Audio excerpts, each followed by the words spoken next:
Hi, I'm Scott Jensen, former Assembly Speaker, And I'm Chuck Chvala, former Senate Majority Leader. and we're the insiders. And this week we're talking about Ron Johnson's future. A lot of speculation out there about what Senator Johnson's going to be doing, whether or not he'll run for re-election or he'll come home. What do you think he'll do, Chuck? Well, I would imagine the polling's not going to look too good, so I think he'll go home. But the bigger question here is, where does he stand? This is the guy who, along with Ted Cruz and a few others, was probably the one of the most vocal people trying to stir up feelings about an illegitimate election and questions being raised. The questions were raised by Ron Johnson. He nearly took our democracy down. And I think that he will stand in history as someone who will compete with Joe McCarthy as the worst US Senator Wisconsin has ever produced. Have you no sense of decency, sir? Have you yet no sense of decency? Do you remember that line from Joe McCarthy's era? He went down in ignominy, and rightfully so. At the moment, there was a popular fire that was going on that he stood with, but then Wisconsin and the rest of the nation figured out it was wrong. What Ron Johnson did is nearly unforgivable. He nearly brought down our democracy. There will be stories written about this time, and of course, Donald Trump will be the star. But, in the supporting cast, way up there will be Ron Johnson, and it will not be good. And I think that 2 years from now, when he's running, that will still be fresh in people's mind. So I think his polling will show that he can't run. But if he does, I would be embarrassed if Wisconsin doesn't reject him heartily and send him packing with a margin that's even greater than what Tammy Baldwin got in her last election. This is a man who should never have been elected and who obviously does not have a sense of what our country needs at critical times, like when our election process and our whole democracy hangs in the balance. Well, with the U.S. Senate up for grabs in 2022, right now it's 50-50. It could go either way in the 2022 elections. Usually in the off-year elections, it favors the party out of power. Incumbents are usually stronger candidates than new people. This incumbent has been elected twice now statewide, and both times people doubted it was going to happen. So I think there'll be a lot of pressure brought on the national level for Ron Johnson to run for re-election for the United States Senate. But I think he really does see himself as a citizen legislator, and I just think he'd prefer to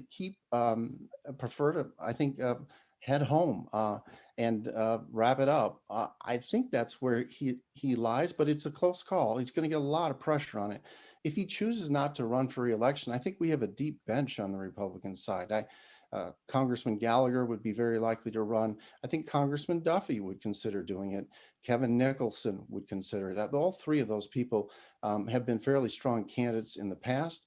And so I think that we have a deep bench, and if he chooses not to run, we're in good shape. But I'm hoping he will run for re-election because it's likely to be a good year for Republicans.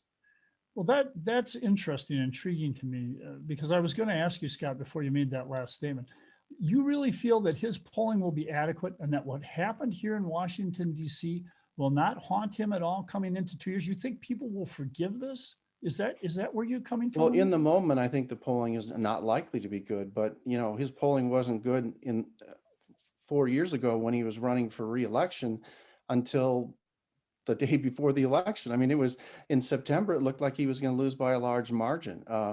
This state likes players who, I will admit, sometimes are kind of quirky. We've elected a lot of quirky people to the United States Senate. Proxmire would be an example of that, right? Someone who doesn't quite fit in any of the traditional molds as a politician, but people think they're sincere. They think they're authentic. Scott, I agree with that. I mean, Bill Proxmire was quirky is an understatement, definitely. And we'll own that on the Democratic side. The golden fleece and whatever, what does that really do for public policy? It points out a problem. But this is different. This was about the fundamentals of our democracy. Do we really believe that our state is so shallow that we'll forget about what this guy did 2 years from now? I mean, we really were brought to the brink. I had people actually texting me and sending me emails saying, Chuck, are we going to make it? That's the level at which people were worried about. And then, of course, when they saw the Capitol storm, that brought it to a zenith. Will people in Wisconsin really forget about that? I mean, it's one thing to be quirky. It's one thing to be down in your poll numbers. I mean, Scott Walker's poll numbers were down and he ran a very competitive race for governor. But isn't this fundamentally different, or am I missing something about what happened in the last couple of months since the election? I think a lot of people thought that there were that lives and property were at risk in the United States Capitol, but I don't think they thought democracy was at risk. That we were going to lose the House of Representatives and the United States Senate in one fell swoop by some people out of control storming the building. I don't think most people really looked at it as, oh my gosh, democracy is about to disappear. Who was going to take their place? Well, but Scott, this is worth, I think, a little back and forth.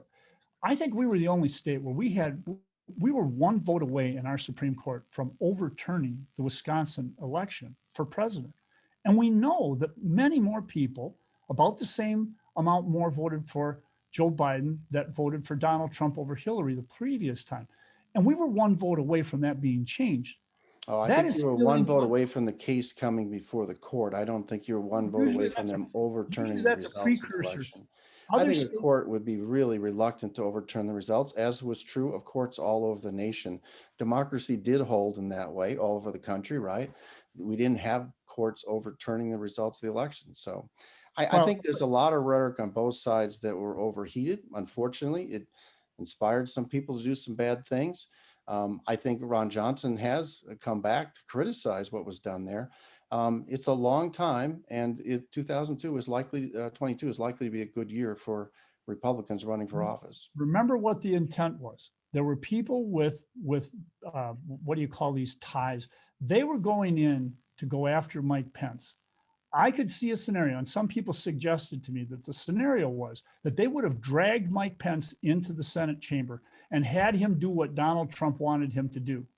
And if he didn't do that, that they were going to then kill him. I mean, that's the level at which some of these people were talking. Wait till we see what the investigations of the FBI produce. But that means our democracy was that close. That's a scary situation for us to be in. Now, I am impressed with the way the Supreme Court responded, with the way our military responded, with the way the Joint Chiefs of Staff responded.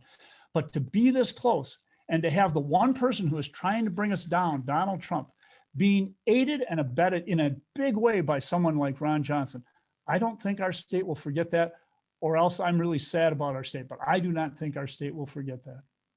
Well, we will see. See you next time.